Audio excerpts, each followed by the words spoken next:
Sensitive topics are covered in this podcast. If you or a loved one is struggling, there is always hope. Please reach out for support. Call or text 988. You are not alone.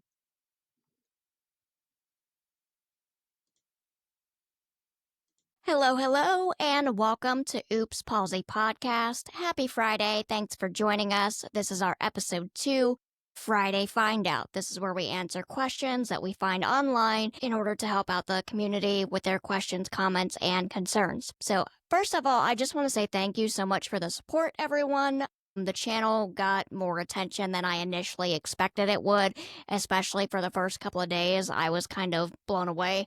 Putting yourself out there, especially on the internet, is a very scary thing. So it was definitely a huge confidence booster to kind of get that feedback. So thanks everyone. We really appreciate it. So just to kind of start off today, how are you doing, Ty? How's your Friday going? Pretty good. Family's at a birthday party, cleaned some stuff. I had a busy weekend working my volunteer jobs and stuff like that. Got a little nephew's birthday to plan this weekend and stuff like that, but pretty good. Sun's shining, there's no ice, happy cripple. Hey, that's not bad. Can't complain too much. I am not ready for winter. I know we're only in August, but it's getting there, and I'm not ready for that at all. So to get started, I did pull a lot of these questions offline. I pulled them at random, and I'm just kind of going through them all together. And they are anonymous for the privacy sake of everyone. I know how that might, come off, and a lot of people might not want their question public, so that's completely understandable. I'm going to go ahead and get to our first question, which was commented on the YouTube video. Question of today is going to be the first one that was asked on our YouTube channel in the comments. The question is asking, when did you first realize your motor skills were different than other kids, and how did it make you feel? So I'll go and let Ty start off on that one. So what was your experience with that, Ty? It pretty much at first standard memory. That's like only let's say about 6, 7. My mom remembers things like I couldn't sit up and things like that. But otherwise they'd put me in like a lake and they're going just threw me in like I played the shore and I splash around and I was totally fine. Water buoyancy was fine. But at 6 or 7 I started to realize the tightness of things. Mhm. Notice a difference didn't really happen for a while, but I noticed I was wearing braces. My body didn't move. Other kids could run. From inside out, I don't really feel different because I don't know any other body, but I did notice that I couldn't run. And every time I'd run, Right. I'd fall. And that was really frustrating. And about 9, 10, 11, then other kids started using bicycles and stuff. And I started getting left Mm. at home because my siblings would go out and bike and stuff like that, and I'll be left in the same block. And I was limited to how far I could walk, which was not that much. Let's see. Oh yeah, that's a different one.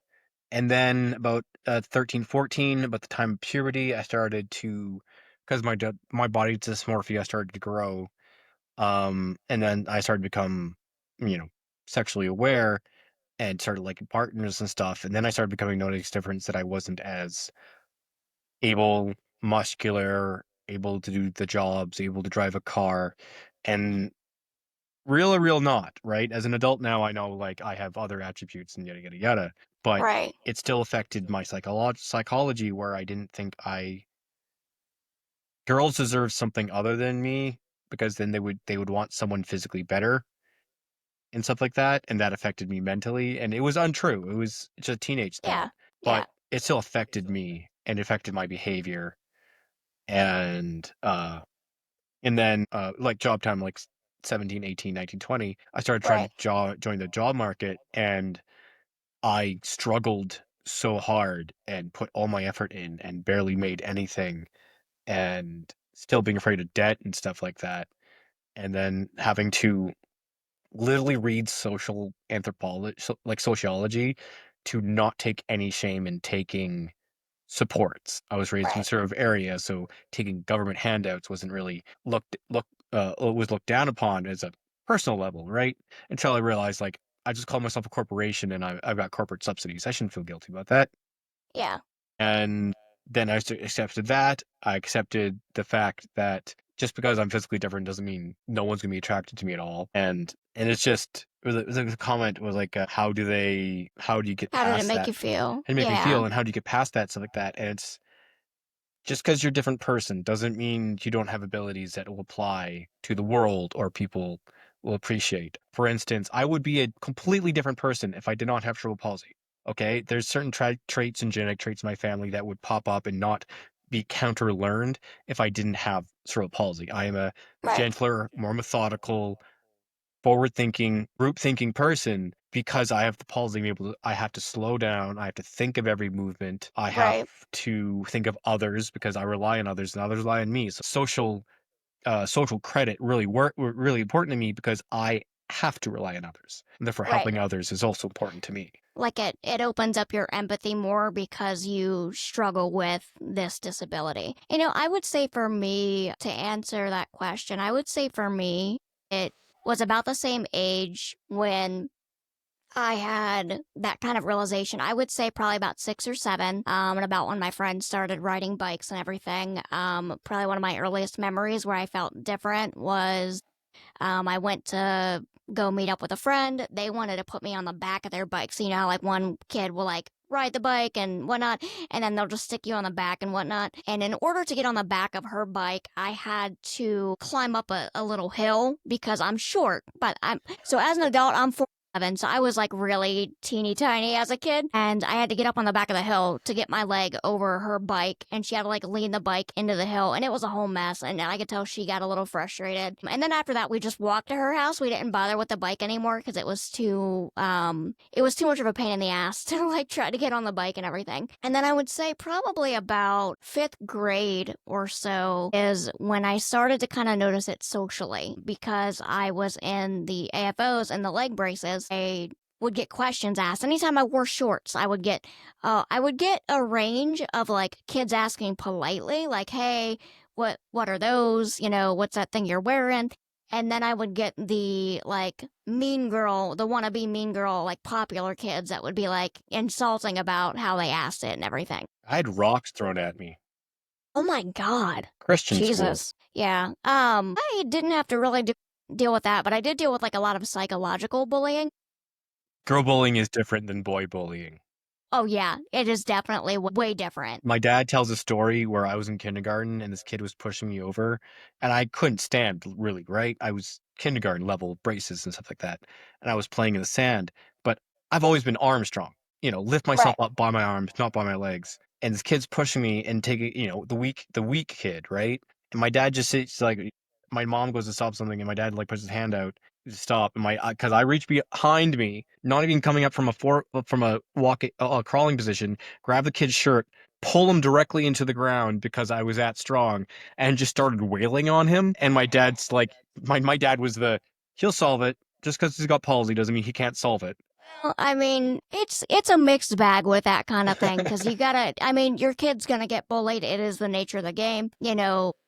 I think all kids have at least one bully in their life, but when you are disabled and when you're different, you have a target on your back. There is a bright red target painted on your back, and you just have to find a way to accept that and deal with that. But for women, it definitely is. For girls, it's definitely more of a psychological bullying, like the whole like you can't sit with us kind of crap.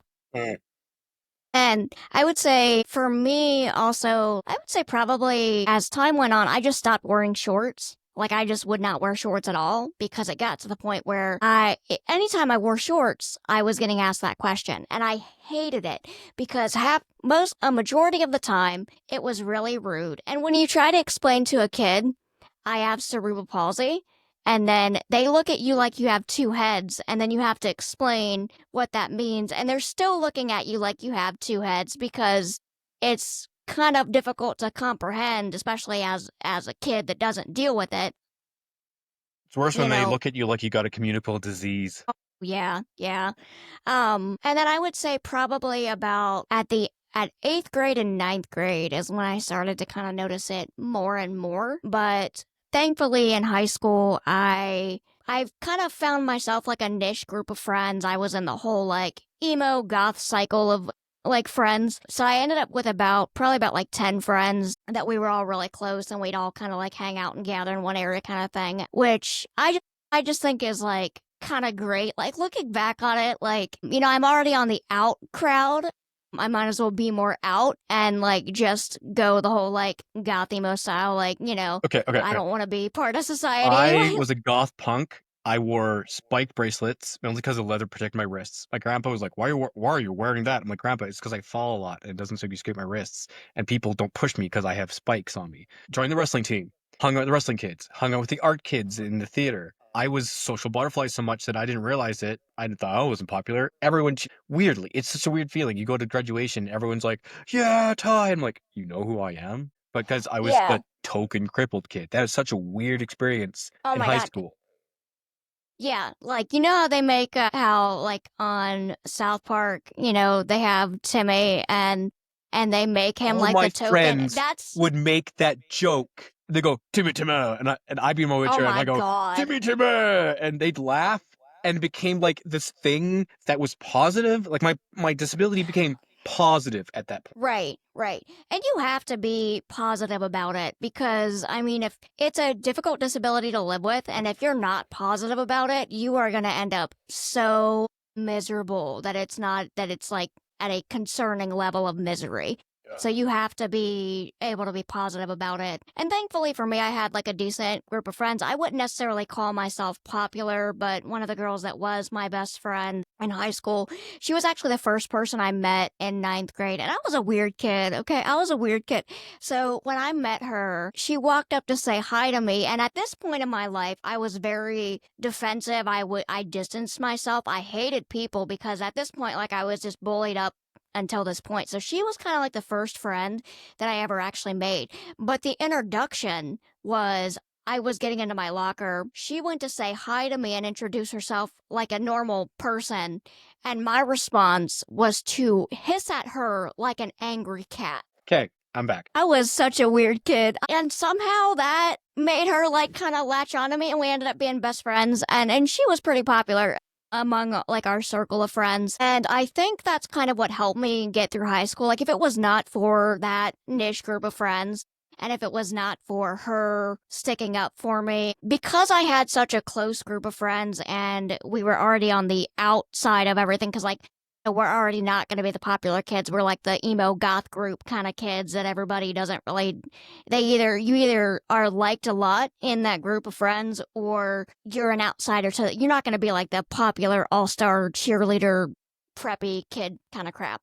But because I had those friends, anytime somebody tried to mess with me, it was fixed really quickly. My friends would very quickly jump in anytime somebody made fun of me. But it was very much like a sibling relationship. Like I can make fun of my friend, you cannot make fun of my friend. Okay, yeah. So my addition to the story is same thing, high school, that period, right? Okay, it was I had disabled jokes very well, mostly the really deep ones that like had derogatory ones only my friends could do. I told another bullying incident where grade 6 or something, some bully was pushing me against the lockers and it was like a deep bullying period. I got like a deeply angry, depressed period. That day I snapped and I hit him with my solid walking cane and just kept hitting him. Oh God. I told that story at the first seminar because in where I was grade 9 is high school. It starts at grade 9.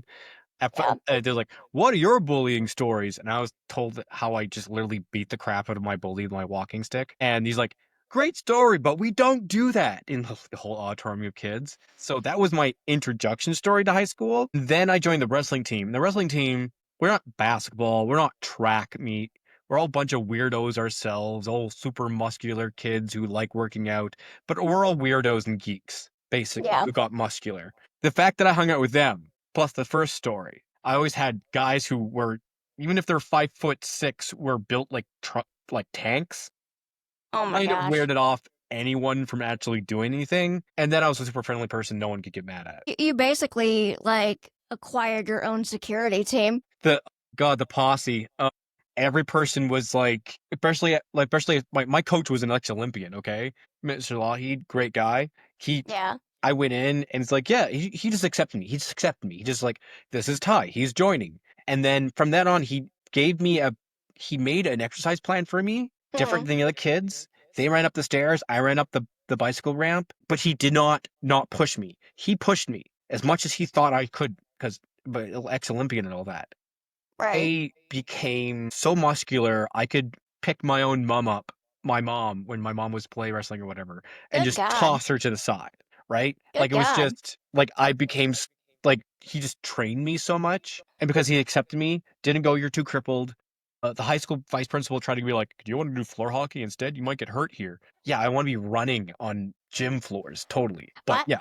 yeah, to just ending statement, someone believed in me.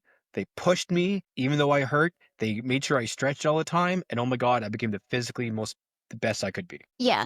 Well, one of the I was in mixed martial arts for a while when I was younger, and that same kind of friend group we got attached to a really nice guy that was a martial arts teacher, kind of running his own thing on the side, and he was probably one of the ones that built my confidence up the most. Because I'm not going to be able to do martial arts like the other people in the group are going to be able to do martial arts, but I'm learning enough to be able to defend myself a little bit if I ever have to be in a situation like that. And being a girl, a disabled girl, like, I mean, I need to be prepared for that situation. Unfortunately, that's just the reality of it. Thankfully, I've never really run Eyes, into. ears, throat. For the record, we're not condoning violence. I'm just saying we're Self-defense not only. Yeah, If you're like getting kidnapped, something happening, yeah. all advice is self-defense only. Yeah, but I remember, we were sitting down after class. We were like in his living room, just chilling, watching TV, and it was like probably about like five or six of us, like with my group of friends, and we're just like watching a show with our sensei after class and everything. And we were talking, and he was trying to boost everybody's confidence up because like we're all insecure teenagers at this point. Just teenagers, that's just a thing. Oh, yeah, yeah, just typical teenagers. But I feel like my insecurity was a lot more because with the cerebral palsy, you're very commonly told, oh, you won't be able to work a job. I did occupational training where they had me do a bunch of different stuff and they were like, oh, you'll never be able to work a job. So that's very hard to hear, especially when you're like 15, 16, and like that's the next step in life. That's the next milestone as you graduate, you get a job, you, Or you they do your tried thing. to push you into a job that you're not mentally for, like Yeah, programming are the things like, oh, it's a sit down job. And once you get the money, then you can do what you want. Well, I don't like yeah. that stuff. I like being outdoors. I like working with kids. I like doing those things. And Well, and also, honestly, I was never mentally ready for like the math stuff and other stuff. My dad's an engineer and he tries to push it and I love him so much. I learned some things, but I'm just not for it. It doesn't make me happy. I can't right. really do it. But everyone's like, this is for cerebral palsy. This job's for cerebral palsy. This job's for cerebral palsy. And it was Right. nothing I actually liked. Yeah, yeah, and those jobs are very mentally taxing, and I feel like I myself have to focus a lot more on tasks like that mentally, and it does get very draining. It does get very tiring, and I find it funny that you brought up like the whole math thing because, as I am talking with my sensei, I was really being down on myself, and he was like, you can find a job. It doesn't have to be anything physical, and the the way he talked about it is he kind of like I was like, well, what am I gonna do? And he pointed to his head and he was like, use your brain. And I was like, and he's like, you're really smart. And he's like, you can figure something out. And he's like, go into banking or something. And I laughed at him. And then I ended up, um, 5 years ago and about in banking and insurance, which I just find hilarious now because he's giving me advice to, he's like, yeah, you can't do these physical things, but you can handle these mental things. Do a job where you're using your strong attributes, where you're using your brain instead of your body. And he's like, go into banking. And I literally laughed at him and told him, yeah, right, that will never be me. I've been in banking and finance for 5 years and did insurance for a bit there. Now I'm currently on long-term disability, and that's a whole mess because I can't sit for very long. I'm constantly having to readjust. I'm a lot more fatigued now as I'm aging. I feel like I'm 85. I'm dealing with like fibromyalgia pain half the time. It's a hot mess as we kind of get older. Whereas in the Um, hands, neck and back pain, my toes, the bunions are getting bad. What are those? They're crippled toes. So much that I get blisters constantly in my feet. oh man. I'm so used to blisters, I can walk through them pretty much.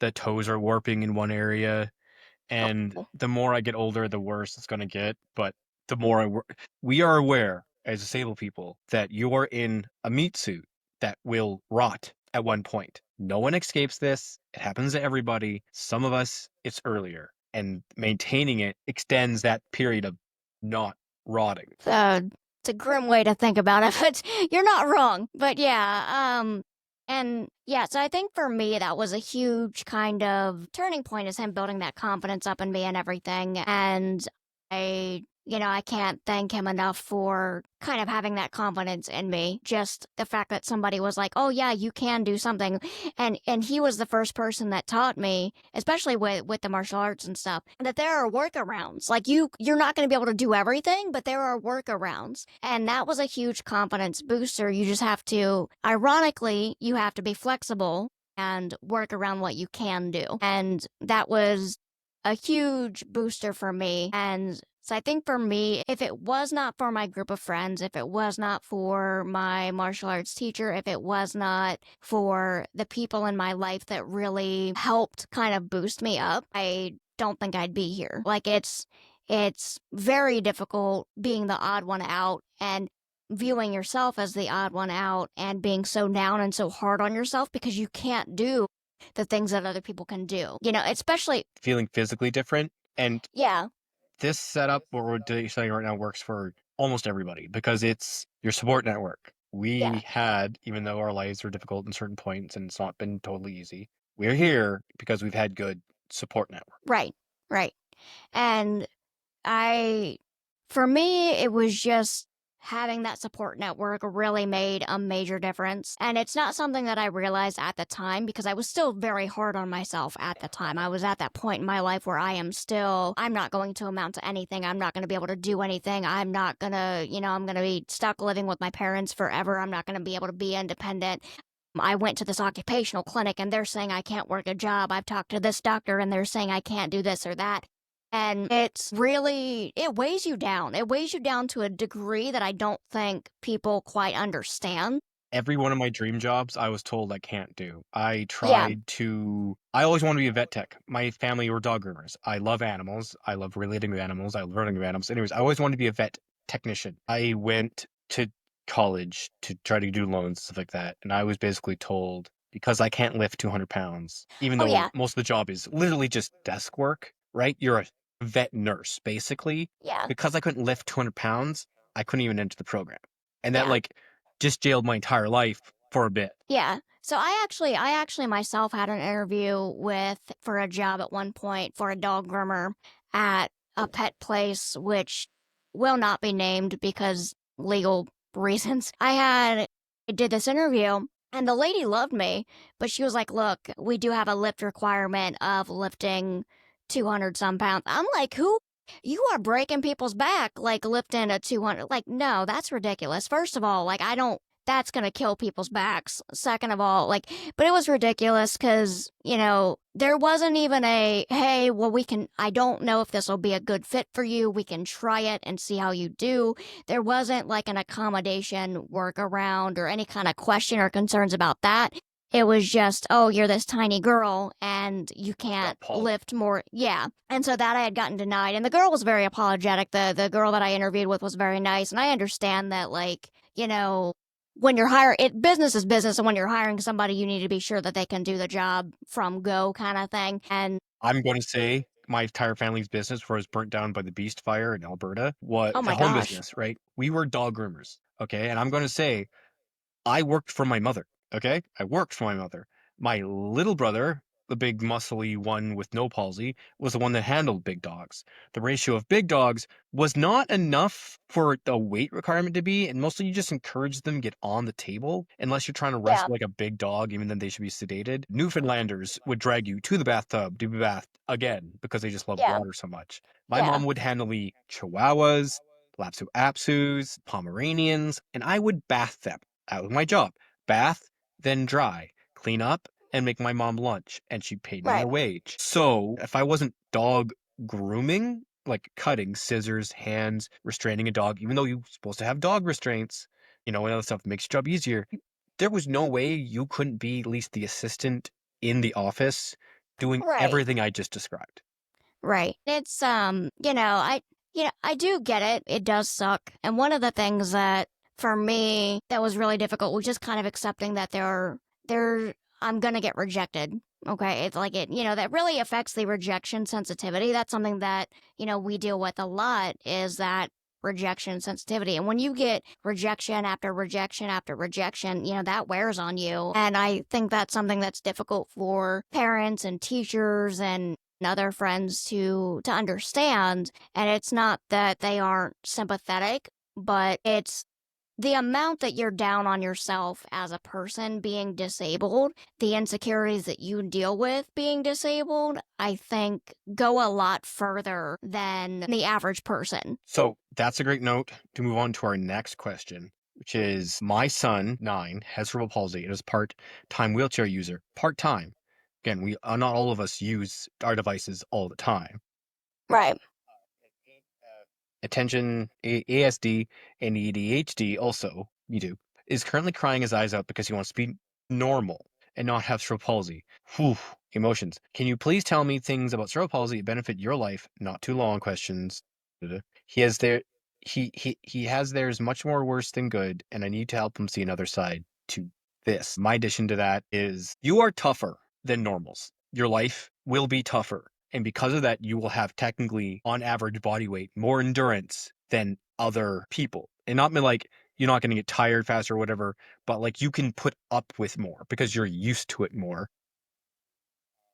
Yeah, I think like mentally speaking, it definitely is more. And for me, I would say around my like early teens or preteens, I was very angry. I was so angry. So angry. I I would run my electric wheelchair into the high school doors because I didn't want to use it. I didn't want to be disabled. Didn't want to be disabled. But all my friends were like, "Can I drive your wheelchair? It's so awesome. Why do I gotta walk?" They were jealous of my wheelchair. And eventually I just became so used to my wheelchair, it became an attribute to me, became a tool to use. yeah. I was shopping with my friend. Oh my God, electric wheelchair helping you shop so much. But my friend she would she was stacking groceries on me to the point that it was covering my hands, Oh my covering gosh. almost my face.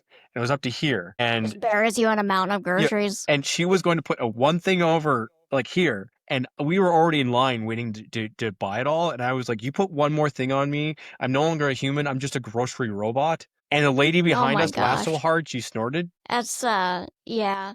Like, and I think it's such a hard thing to deal with because once you hit the age where you notice the difference, you look at everybody else around you and you're like, I'm never gonna be like them. I'm never gonna be like them. I'm always gonna have these limitations. I don't know if I'm gonna have the ability to drive. I don't know if I'm gonna be able to find a partner to date. I don't know if I'm gonna be able to have friends that, will stick around after high school's over, or if I'll be able to maintain any sort of connection or friendship because of the disability that I deal with. When you realize that you're at that point, like I was just so angry. For the longest time, I was very angry. I was angry at myself. I was angry at the world. It was very much wanting to see the world burn kind of thing.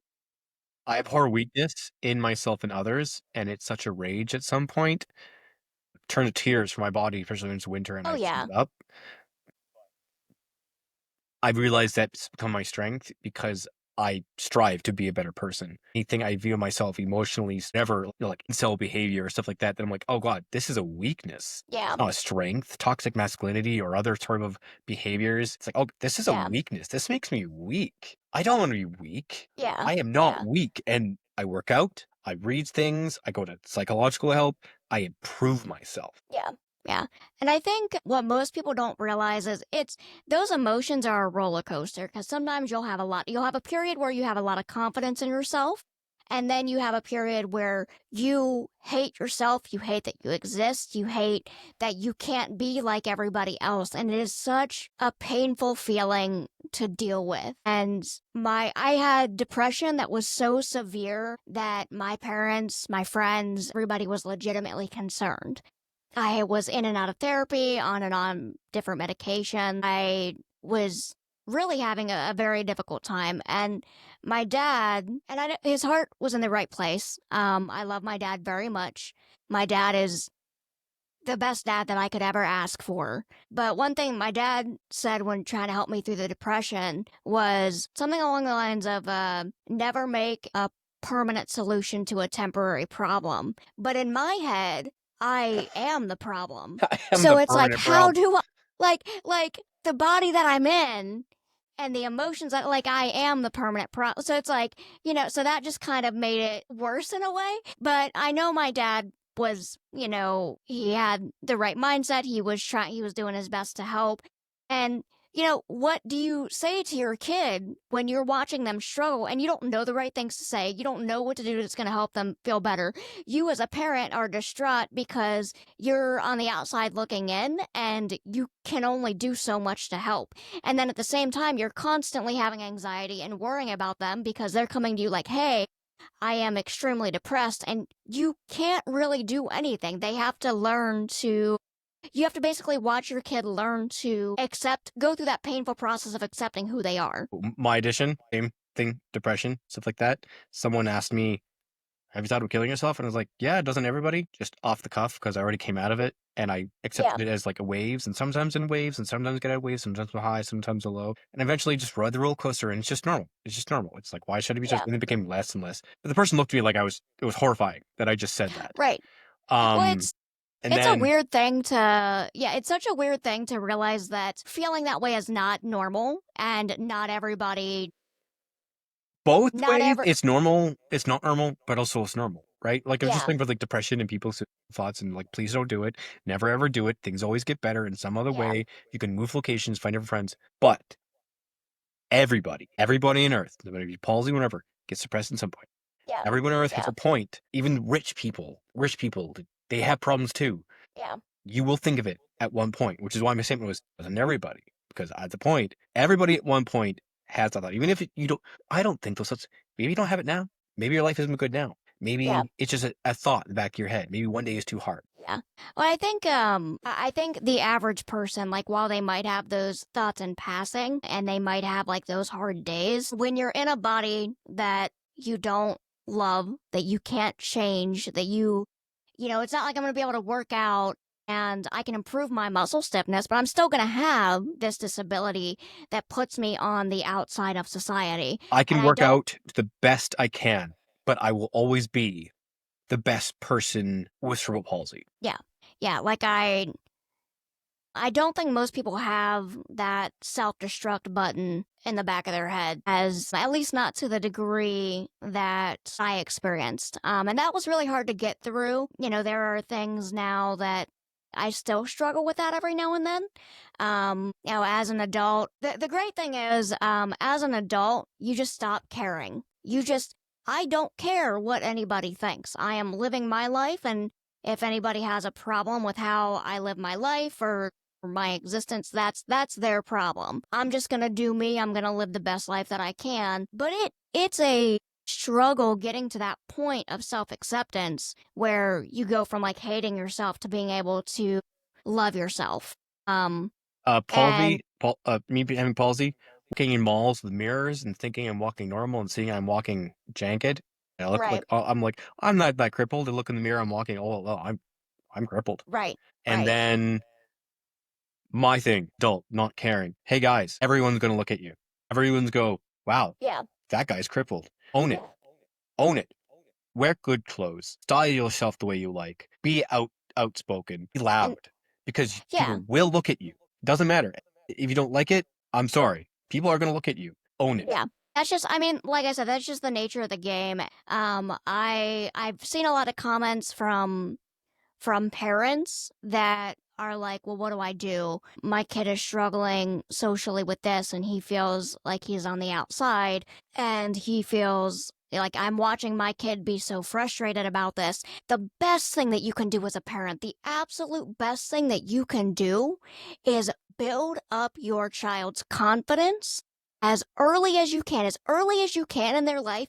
Build up their confidence so that it is rock solid, because when people start taking shots at them, it's not going to matter as much, because my mom or my dad have put this vest on me, this like emotional bulletproof vest on me, that my confidence is so high that, okay, you want to make a rude comment, go right ahead. At the end of the day, I have a family that loves me, and Uh, I'm my doing vernacular great in has these areas. included words like cripple and stuff like that Yeah, in this, and that's because my mom, the nurse, thought exactly those lines. I need to build him up.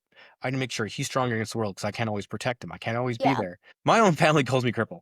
Come on, cripple! Can't you get up the stairs? yeah. And that's my stepdad.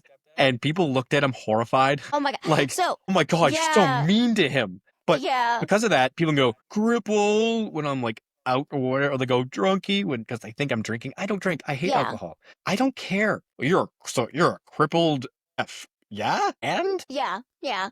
And I feel like people also don't understand that there's inside jokes with families and people with disabilities, because you have to have that sense of humor. You have to. It is a must. It's a must. My family, oh, they didn't really do a whole lot of that, but I would get like short jokes, or I would get like stuff like that from them.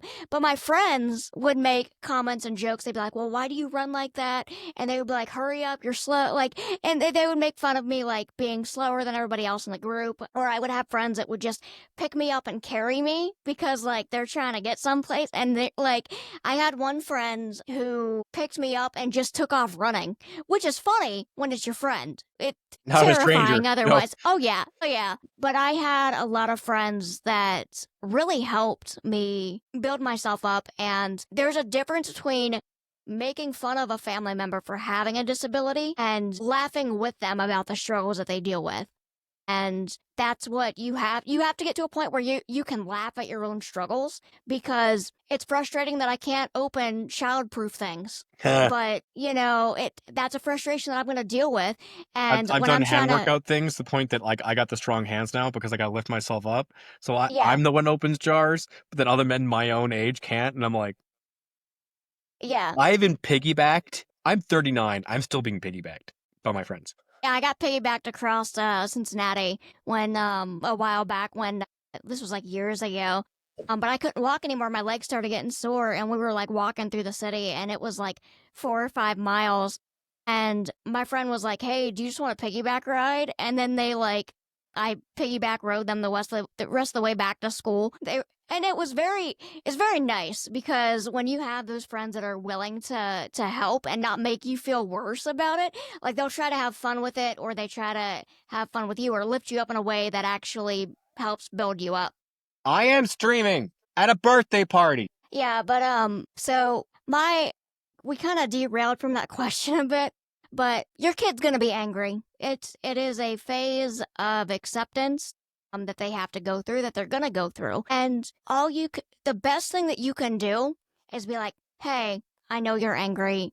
I know you feel like left out in these areas. I know you're struggling, but you've got this. You can get through this," and boost up their confidence enough. Accept their feelings. Let them feel how they feel about it, because it's normal. It's normal to be angry. It's normal to be upset. They are grieving the life that they will never get to have. That's what's happening. They're grieving the life that they will not get to have. And that's okay. But the best thing you can do about that is to boost up their confidence, make them feel as awesome and as strong as you possibly can mentally, because that's going to Well, help them combat that. my contributions as someone who has, well, one mind, several children. That's someone else's life. That's not your life. Your life is going to be hard. It is. It's just going to happen.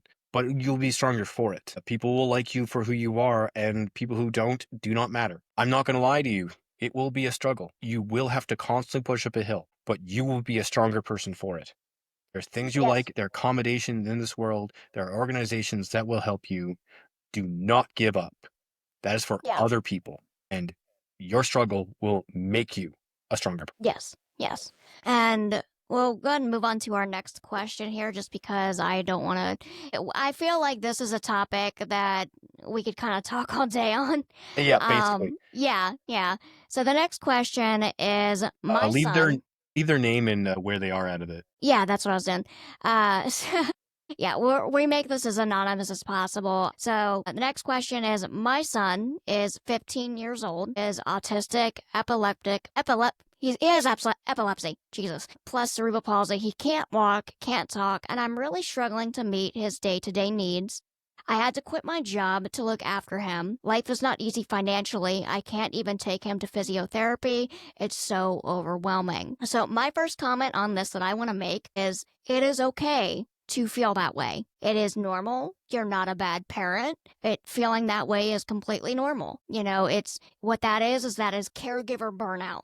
That's normal. And you don't feel guilty about it. You need to make sure that you are taking time to take care of yourself, make sure that you're taking a break so that you can mentally relax from everything now and then. And I would highly recommend building up your support system in any way you can, whether it's stuff like our podcast, which is the whole point of this, is we want to help and build people up and help people out dealing with this because it is such a struggle. Part of the reason that I had started this was because I keep seeing the same questions being asked over and over and over, and I keep seeing parents beat themselves up over and over and over. It's not your fault.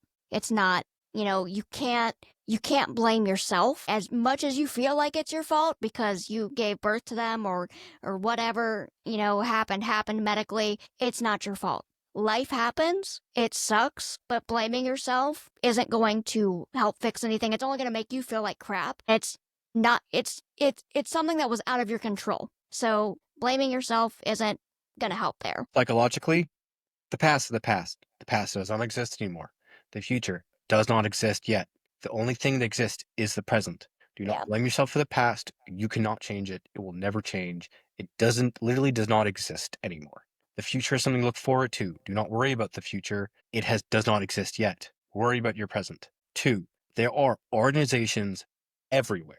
You may not be aware of them, but they're there. Reach out to as many organizations as possible for help, people to get him to therapy, people to do therapy. There are things you can do at home, little things. My mom was a legislative personal nurse. She cried, stretching me as a little kid because I would cry. It hurt so much. But my mom, if my mom did not do that, I would be wheelchair bound. I can walk partially now because of my Yeah. mom and Yeah. my dad, and because they struggled and still pushed and still got multiple jobs and worked every day to make sure that I could have some semblance of a normal life.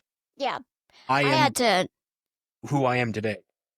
Yeah, I absolutely hated therapy, and my parents, I did the whole like, I hate this. My friends don't have to stretch for an hour and a half when they get home every day. None of my friends are having to do that. And this hurts, and it makes me irritated.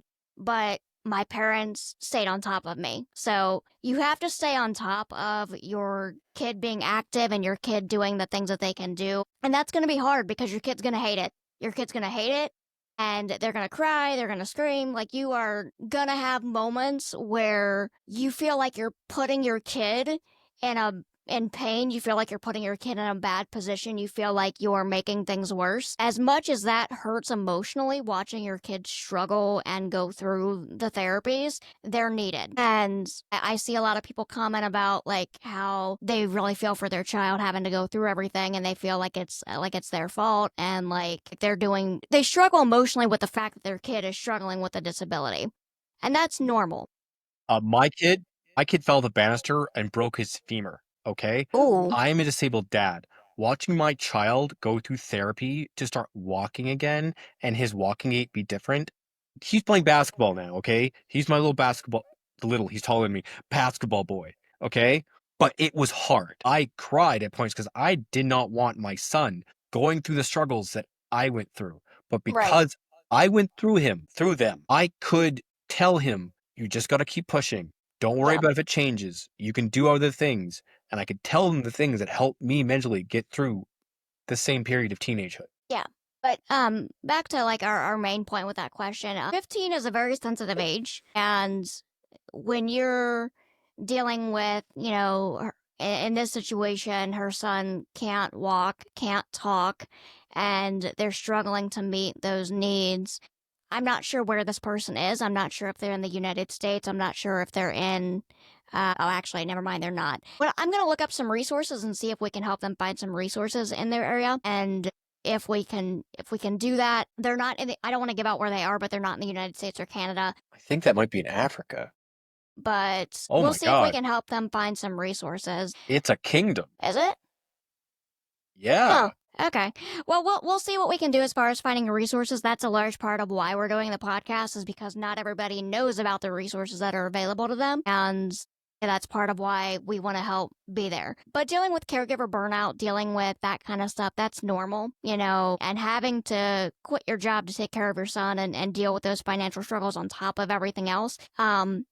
It can be very mentally and physically draining, and I just want this person to know that it is okay to feel how you feel. It is okay to let yourself go through your emotions. It is okay to, it's okay. You're not a bad parent because you feel overwhelmed with your child's disability and the level of care that you can give them. I think that's normal. And as far as it getting overwhelming and everything, the best thing that you can do is build up your support system, make friends, I would talk to the physiotherapist. I mean, if you're already seeing a physiotherapist and you're having trouble with that, and if you're saying you're having financial difficulties with taking him to the physiotherapist, if I'm understanding that correctly, I would talk to the physiotherapist, see what exercises you can do at home, see if they can help you out with like a list of what your child will be able to handle as far as that. And I would, try to make friends with them, try to take as much advice as you can from them. I'm not sure how medical care is in your country. I know here it can be very expensive, so I definitely sympathize with the financial difficulty of it. But the best advice I can give you is to stay positive and find workarounds. And I think that's one of the best qualities of having cerebral palsy is you get so used to finding workarounds that it's easier for us to help people find those workarounds that they wouldn't normally think of, because our entire life is having to find workarounds. Accommodations. Yes. That's why DIA is actually the full thing of DEI, because it's accommodations. Your entire life will be accommodations. How do you cook? Well, you have the food, the stuff in the right place. For this specific question, the specific place, look at as many nonprofits as possible related to this. Talk to the doctors you're related with and nonprofits they might know. And again, your local community, neighbors, friends, whatever, if they can spare a little bit of time to just help them get these places, or again, accommodate and adapt and manage to do part of the physiotherapy at home or other ways. There are ways to always accommodate and make your life a bit more positive. Yeah. So, so that's the advice I can give for that one. And we'll see if maybe we can reach out to this person and maybe help them find other resources if they're having difficulty finding those resources. We'll see what we can dig up as far as that goes, because sometimes it can get so emotionally overwhelming that just trying to find those resources feels like you're drowning. So that's part of why we're here, part of why we're doing this. It might be a bit more difficult because it's in a country that we're not familiar with, but we will do our best. And just know that whoever you are, you do have support here and you have support in the groups on Facebook. Yep. And you're not alone. Just take a deep breath. You got this. You have people you can lean on. It may not be in person, but at least online, you have people that you can lean on. And please lean on them. It's okay. Everybody has to lean on somebody. It's okay. That's literally how society works. That's how human culture works. That's why we're the dominant person on the planet. Every archaeological evidence of disabled people shows the community helped them. They took on different roles. Okay, we're talking about jobs before. Okay, if legs weren't good. Okay, you were sat down and you tied ropes together. You watched the children in the yard if you got too elderly or you couldn't move around that. My role with my dad, who was a camper, right? A camper, ex-military man. He took me hiking and stuff. My role wasn't to gather heavy things. My role was fire tender. I controlled. I took the fire. I know how to make a super good fire and watch all that because I just stayed around camp. Throughout human civilization, disabled people have existed. We've always existed, and society has always made accommodations and helped us. That is because that's how human society works. The current system of capitalism and all that, the rampant individualism, is abhorrent and actually antithetical to natural human order, which is to Yes. literally help the disabled, help the elderly, and maintain each other as a community. Yes. Yes. Um, so with that, we'll go and move on to our next question, which is, so I have a question for some of the adults around my age in the 20 to 30 range with cerebral palsy. And that's how do you approach dating with your cerebral palsy? I have been on a few dates here and there, but I've never really had a substantial relationship because people tend to have a tendency to either not understand aspects of my condition due to said condition, or don't see me as a valuable partner. And don't get me wrong, I know it's not for everyone, and I know most ladies don't envision their ideal man to be in a wheelchair, but I do believe there is someone out there for everyone. Can I lead with this one? Go ahead. Yeah, yeah, Yeah, certainly. that's so much of my life here. My entire life, almost my entire life, that's been the thing. I've been in not bad relationships because I did not value myself. No woman's gonna want this. No one's gonna want someone better, something like that. And at my current stage with my current partners and stuff like that, that's all okay. That is all complete and utter fed to you by mostly conservative or incel behavior about things like that. The people that will like you, the people that will want to be with you, are the people that want to be with you. Okay, my current girlfriend, I'll call it the ladybug moment because I collected bugs and stuff like that. This thing was not being able to run fast. You learn to look at the small things. So her daughter's playing outside the front, and I showed her, and she'd already known me, neighbor and stuff like that. Was I showed her a ladybug and explained a ladybug to her. To the daughter, not your girlfriend, To the right? daughter. Well, the mother was standing there, but like same thing. But she saw a good person who was able to get on to be kind to a child, to explain the wonder of the world, and that was the clicker. That was the one that she got attracted to me for because of my personality, who I was. She didn't, and this person is an amazingly nice person, and the whole world and all that. And it's because of who she is, who she was, she benefit from me. And every day she boosts my confidence.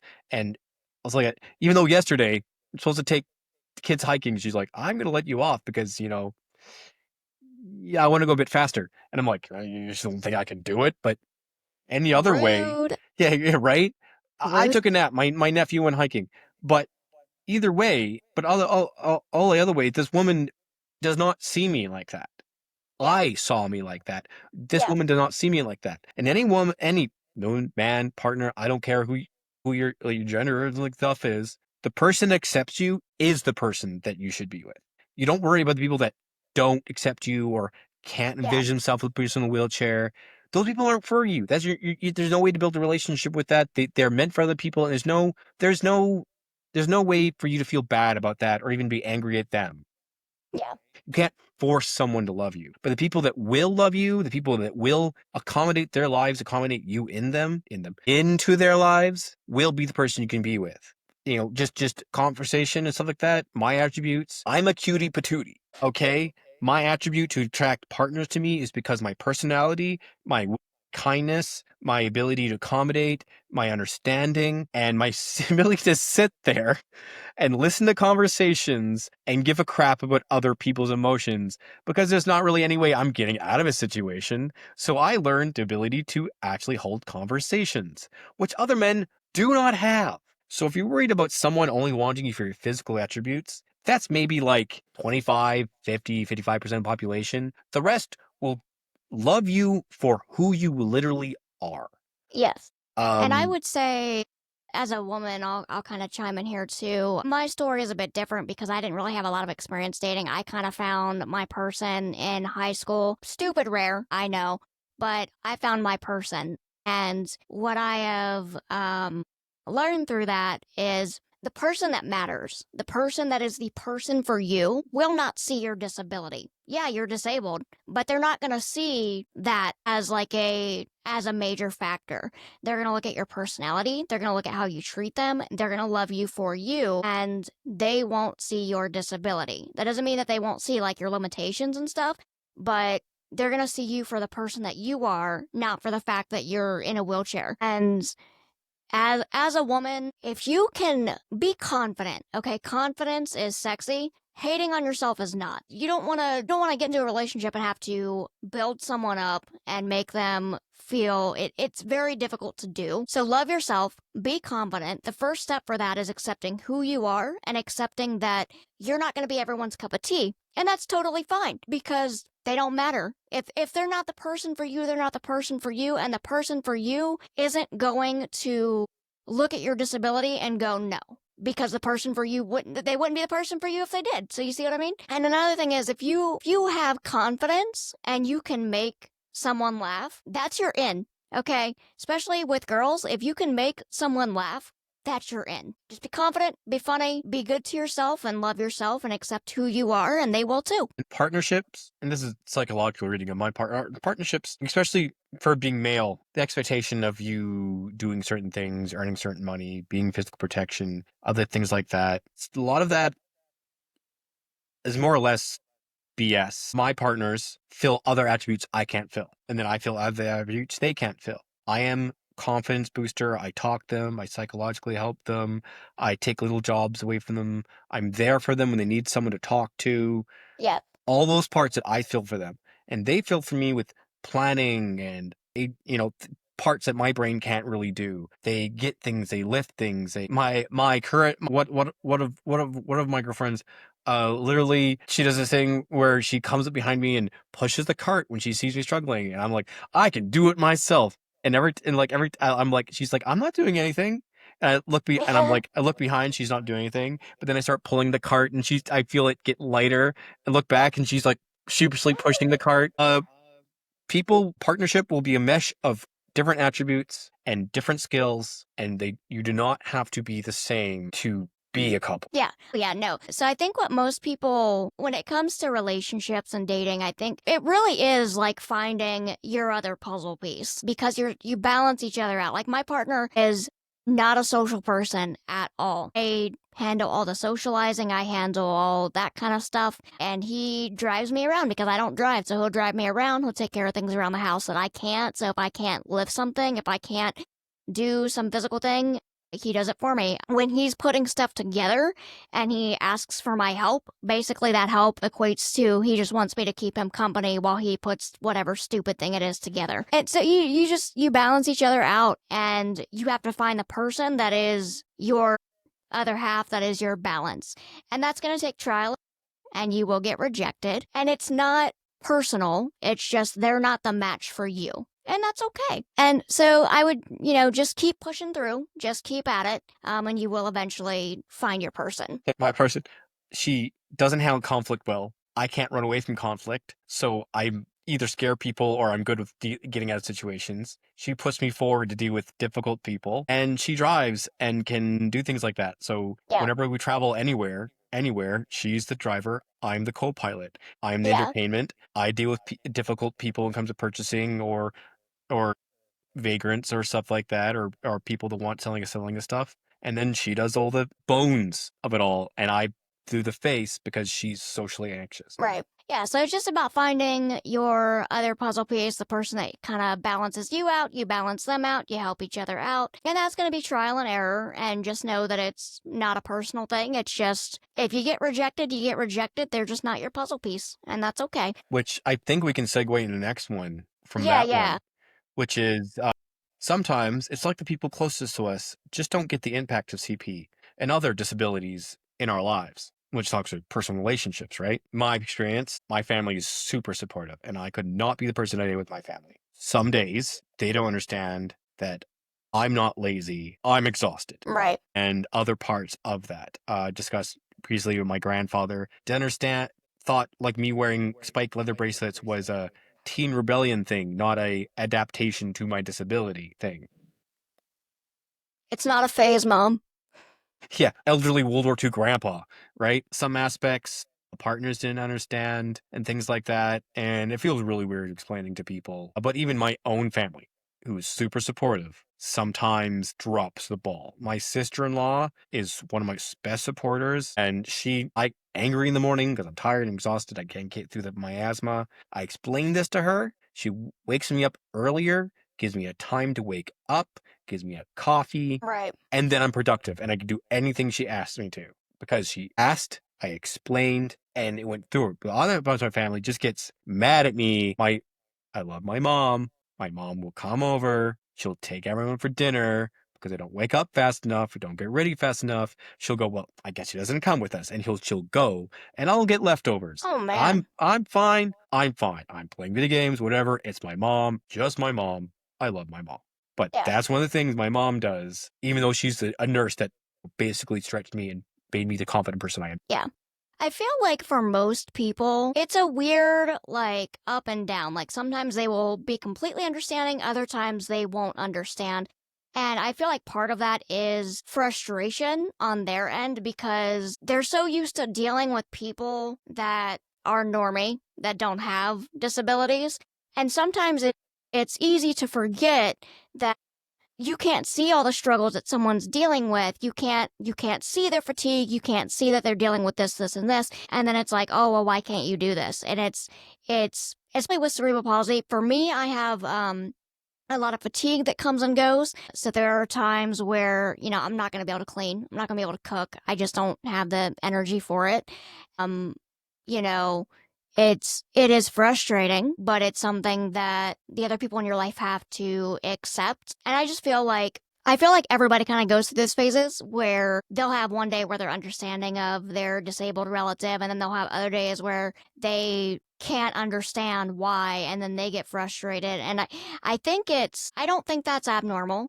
I think what that is, I think it's more of like a kind of like a grieving thing as well. Like you kind of just, in a way, like maybe they're just shutting out because they see you every day, it's hard for them to be like, oh, well, you did this yesterday. Why can't you do it today? Kind of thing is, I Oh, guess, what I'm yeah, getting at. that double-edged sword of, well, I seen you do more than this. It's Yeah. like, well, yes, but I pushed myself that day, and you didn't Yes. see the time where I went home and slept for 4 hours, Yeah. Yeah. right? Today, I didn't get up in time, or this and like that, or it's just extra hot today. I am too tired right now. I Yeah. can't do it. And as far as how to deal with that, as the person with cerebral palsy, it is very frustrating because you feel like the other person's not being empathetic. You feel like they're not understanding. And like, how do you explain it to them to where they understand? Because it's one of those things where like, unless you have it, it's very difficult to understand. Especially for the abled, because it's like, am I just whining or making excuses, or do Yeah. I legitimately have an issue? And even that's hard enough for me to understand about myself. Yeah. Yeah. Like I'm not being lazy because I'm on the couch all day today. I'm having a flare up where like my muscles are inflamed and I feel like I'm on fire and I can't really get up off the couch or move around because I did so much yesterday. So it's definitely one of those things that like I feel like you kind of have to unfortunately re-explain. And the only advice I can really give for that is to just kind of keep re-explaining, be like, hey, look, I know you're frustrated with this, but I'm not able to do XYZ today because. So if you explain to them, like, why you're not able to do it and what you're not able to do that day, I feel like it makes the understanding a bit easier. And it is going to get exhausting because you're going to have to kind of keep re explaining that, unfortunately, throughout your life. At the same time, guys, do not use it as an excuse to be lazy. If you Right. know yourself, Yeah. okay? You hold to what you say you're going to do. You hold to your pattern. You hold to what you say. You say what you do and do what you say. If you say, I need a rest for this period and then I'll get to it, do that thing. Yeah. Prove to the abled that you are doing what you say and what your body is what's happening. Yeah. Because if you start to use it as an excuse to not me telling you that you are, that in your body you know is an excuse, you are using it disadvantagedly, and it makes all the rest of Yeah. us have to explain this over and over again to people. Yeah. And I feel like the best way to handle that is to just be direct. Like, hey, I know you're frustrated, but I can't do this because I feel this. And if you just explain that, like, hey, I know you're frustrated that I can't make dinner, but I'm dealing with fatigue and this, and this. Why don't we just get a sandwich or go out to eat, or you can make something if you feel up to cooking? So I try to like be direct, explain why, and then offer like a solution to whatever the issue is. If it's something that needs to be done right then.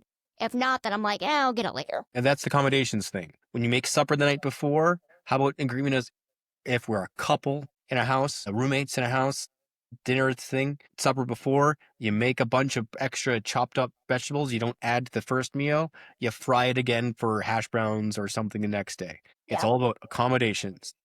Yeah. Obviously, discussing and talking. If you never talk, everyone just make assumptions, and that always Yeah. ends up bad. Yeah. Because if I don't tell someone that I'm having like a flare up and that I'm hurting, and they're not like, if they don't know, they're not, people aren't mind readers. They're not going to be able to know that I'm dealing with XYZ on that day, and that's why I'm not doing XYZ.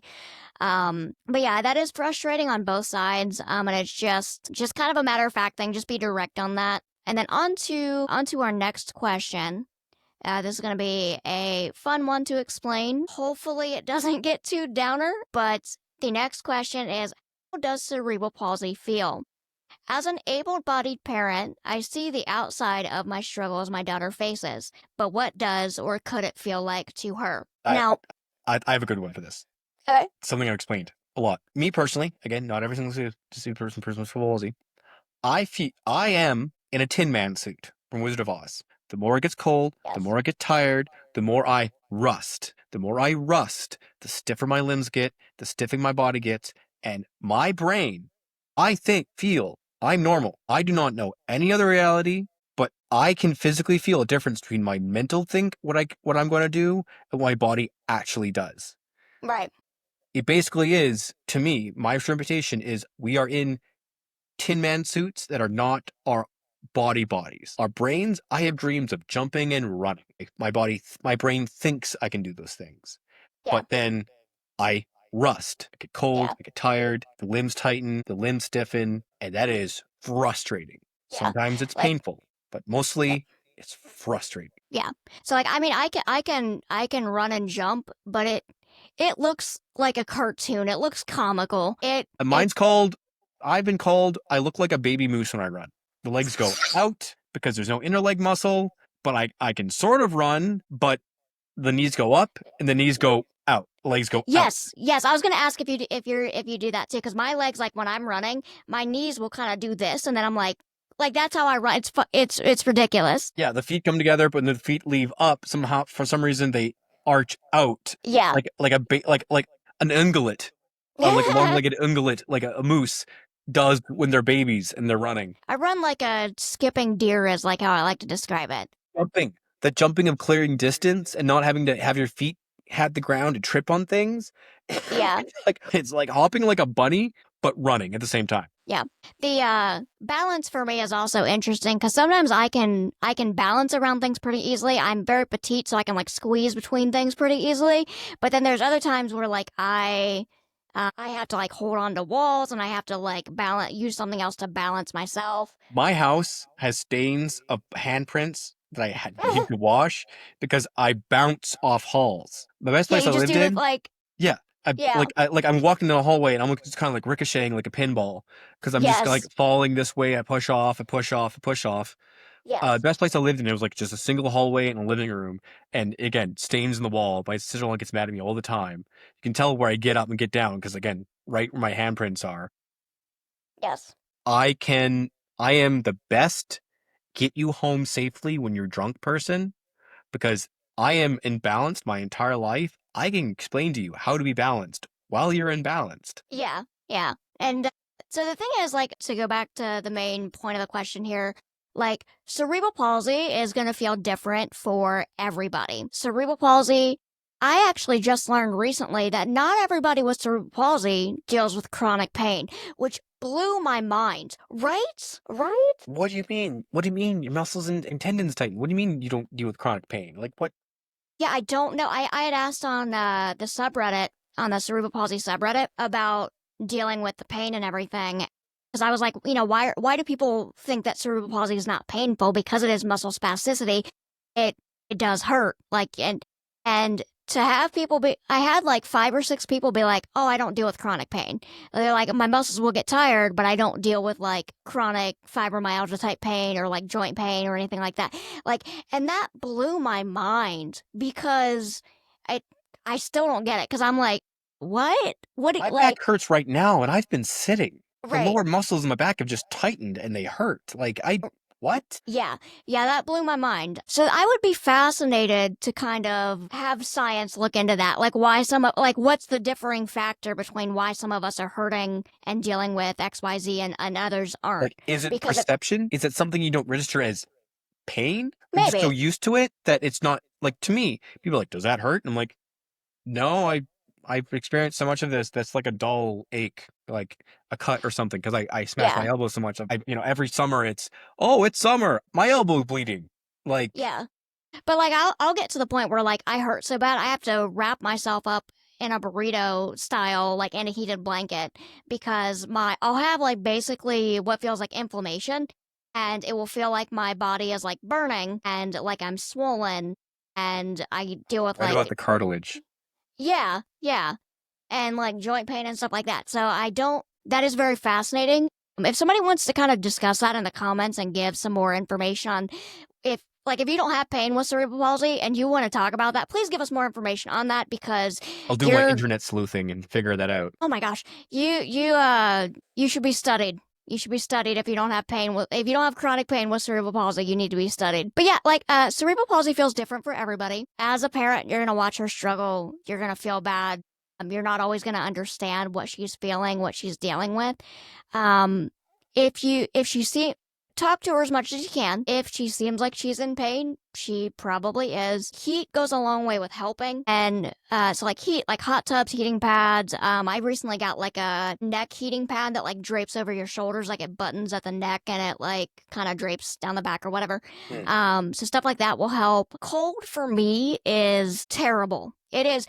I cannot describe the pain. So let me see if I can move my camera back here a bit. So when I get cold, my body will do like this, where I like fold in Oh, on myself.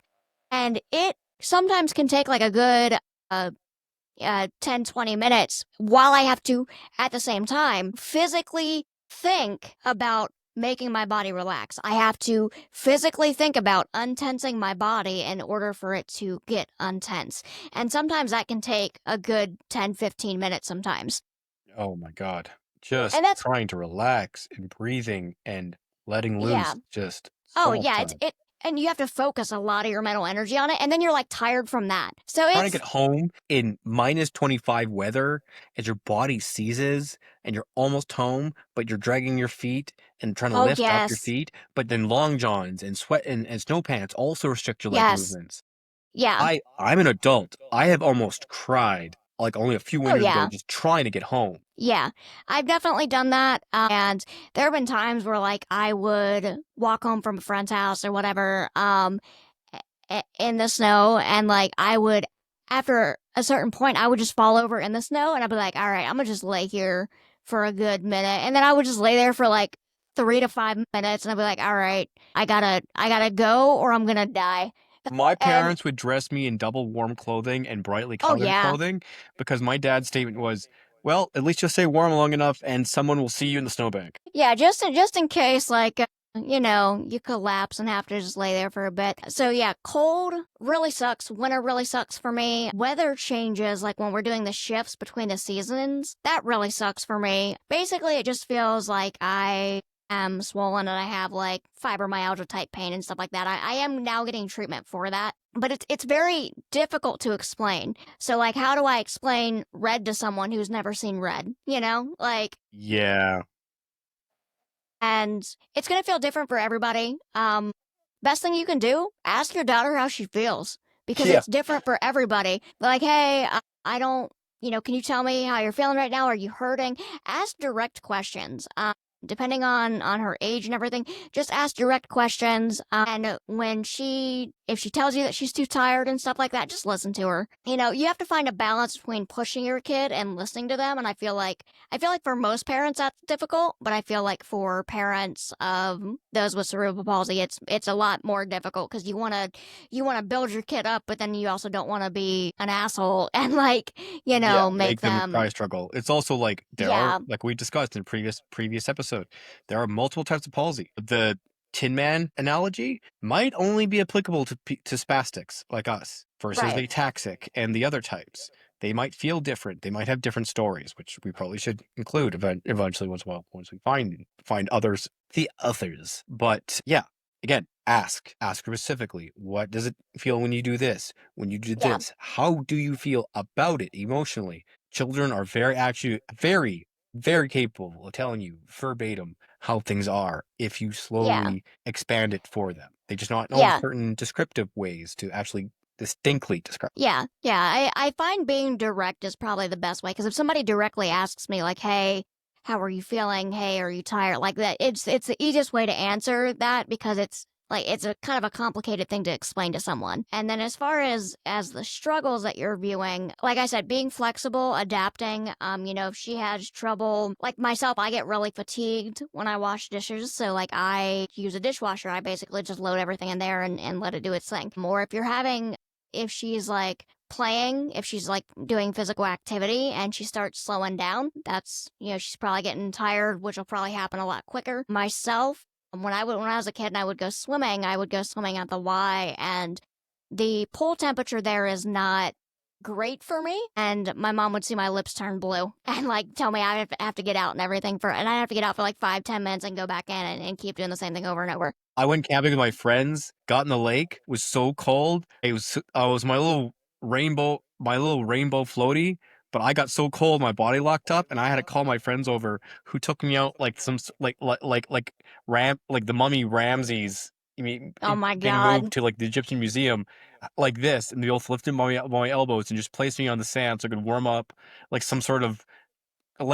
sort of insect that got stuck in winter too much and slowly Yeah. I unfurled. But depending on your daughter's age and the struggles that you're witnessing, the best advice that we can give you is to just talk to her about it and try to push her to do things, try to encourage her, but you got to find that balance to not push her too much. And Which I don't really have I think yeah, we I can don't, move on to the last question, which yeah. is what are some good toys and activities for kids with cerebral palsy? Because that Yes. incorporates that, which is Yes. ev- everything and almost anything normal kids do, just with accommodations. I Yes. have been hiking, quadding, fishing, all the things outdoorsy people do. I've ridden horses, I've worked with animals, I worked at petting zoo. Yeah. Some things, because we're not moving much as children, we develop in certain ways. I like catching bugs. I like reading about animals and science fiction and stuff and building Lego and toys that require sitting and concentration and little things like that. Video games, their accommodation controls for video games. For quadding and stuff, just put them in the basket, have them there, depending on the level of palsy, just include them. Including Right. them in accommodation, any child with palsy can do basically anything any other child can do. You just have to find an accommodation. Yes. This also kind of depends on the level of cerebral palsy that your child has. So like I was able to do martial arts, but for obvious reasons, other children are not going to be able to do martial arts. Not everyone with cerebral palsy is going to be able to do the same exact things because it varies so widely. Especially when you're Um, quadrupedal. yeah, and the best advice I can give there as far as like toys and games and stuff, like let your kid kind of discover what they're interested in. If they're at the stage where you're trying to work on the mobility, so like those little blow up balls that you get from like Walmart for like $1.50 or however much they are, like $5. I don't know how much they are now. Fidget toys. Fidget toys. Just Yes. especially with the hands. When you're like, even if your palsy hand, you're doing this and spinning it. At least it's something. You're getting the movement in. Yeah, like you're getting exercise. So basically, as far as toys and activities, it depends on what stage, but if they're in those early stages, activities that are going to keep them active, activities that are going to In the move. Yeah, and help them strengthen their muscles and stuff like that. If your child is quad, if they're not able to do a lot physically for obvious reasons, things like TV shows, video games, art, things like that they can get into, that you can find workarounds. I myself highly enjoy video games. I do computer gaming. I also do Xbox. I do Switch. There are adaptive controllers and stuff that you can get. Shows and entertainment. I'm trying to find stuff that's like educational and interactive, and So much just kind of, David Attenborough. yeah, just kind of like what I would recommend is just kind of let them figure out what they like to do and what works best for them activity wise, and that will change as they get older. Like I don't have the same hobbies I had when I was like 10. So but like let them kind of discover what they like best, and if they're at that age where they're in that discovery phase, stick everything in front of them and let them kind of go from there. That's the advice I'd have to give to that. It's like toddlers picking their starter Pokemon. You just put like the toys in front of them and they crawl to the ones they like. It's like that episode of Avatar where they had Aang pick out like the toys, and because he picked out that's how they figured out he was. I'm nerding out on Avatar now, Yeah. but that's how I found out he was the Avatar because he picked like a certain toy. But basically, just stick everything in front of your kid and let them figure out what works for them and everything, and go from there. That show even has a disabled advocacy in it because like the inventors that took over the air temple and they like the Yes. accommodations for going around in different like wheelchairs and like air Yes. devices just accommodate being disabled. Yeah. Yeah. The scene where the kid's like in a wheelchair and in the glider, and I'm like, no, I don't like heights. That's Oh, just me. I don't like heights. There's no way. There's no way. I can't be near a But cliff edge because my body wants to be like, if I'm like, hey, what if we fell? My body goes, well, let's fall. And it's like, no heights. yeah. Please, no heights. Yeah. And I'm just going to get some information. I want to end this episode on some information because we did cover a lot of sensitive topics. Please remember that there is always help. There is always support. You just need to look out for it and find that support that you need. Don't ever hesitate to reach out for support. It's okay to need support. If you find yourself struggling mentally, if you find your kid struggling mentally, there are crisis hotlines that you can call. There are online therapies like BetterHelp and other, I think TalkSpace, a few other ones. Government That, and nonprofit organizations that will help you, that are designed to help you, filled with people that understand you and go through the same struggles you do. Yes. And just remember that, you're not alone in this struggle. There are, what was the last estimate for cerebral palsy? It was like 1 in 360 some children will get diagnosed with cerebral palsy or something like that. At least maybe in the That's a US. I'm not lot. sure. Yeah. So you're definitely not alone. And in this day and age where we have the internet, we can develop those connections. I met Ty when I was like 30, and he was the first person I've ever met with cerebral palsy. Now we become great friends. We vent to each other about our disability. We're doing a podcast together. Yeah. Yeah. Now we're doing a podcast to kind of help each other out and help other people. It's, you're not alone in this. And that's why I started the podcast. I want to help people find the resources that they need to deal with this struggle. Let alone the feedback we got from the first one. Like just the questions. Yes. It's like, wow, okay, I thought this was gonna be like something that disappeared into the YouTube fucking streaming language. YouTube abyss. Abyss. And it's like people are like, wow, I haven't heard these questions before. This really helps. And it's like, what do you mean you haven't heard these questions before? Because it's my entire life. It's my entire life. I know it as my entire life. But obviously there are people out there with children who have it like that who need more to know support there are and other need to people know that like they're them not out there. alone. Yeah. And as your kid gets older and they're able to branch out into social media, they're able to join groups and listen to shows like this where they have that extra support. So please know you're not alone. I know it's hard living with cerebral palsy. I know it's hard being a parent of a child with cerebral palsy, but you are not alone. It's okay to feel your emotions. It's okay to be frustrated. It's okay to cry. It's okay to feel how you feel. But please know that you are not alone and there is support. If you need help with resources, I'm in the United States. If you need help with resources in the United States, please reach out to me and let me know. Let me know where you're at, and I will do my best to help you locate those resources. Yeah. Yeah. I agree with all of that. So with that said, we're gonna go ahead and wrap up this episode. Thank you again so much for joining us today for Friday Find Out or Find Out Friday. I don't know what we're gonna name it yet, but it's our Q&A segment. But thank you so much. We will be doing another Q&A segment probably next Friday as well. And then I just wanted to let everyone know that upcoming we will be doing our episode 3 segment, and our episode 3 segment is going to go into the mental health aspect of it. So episode 3 is going to be finding your balance. You can't do everything, and that's okay. And we'll discuss a few topics such as the caregiver burnout, addressing parents' medical needs, learning to adapt, kind of just going over on a deeper level of some of the stuff that we touched on today. Finding your balance. Yeah, bit ironic. But yeah, no, so episode 3 is going to be just discussing mental health, discussing limitations, discussing accepting yourself and stuff like that. So please tune in for episode 3 and we will see you there. Thank you so much, guys.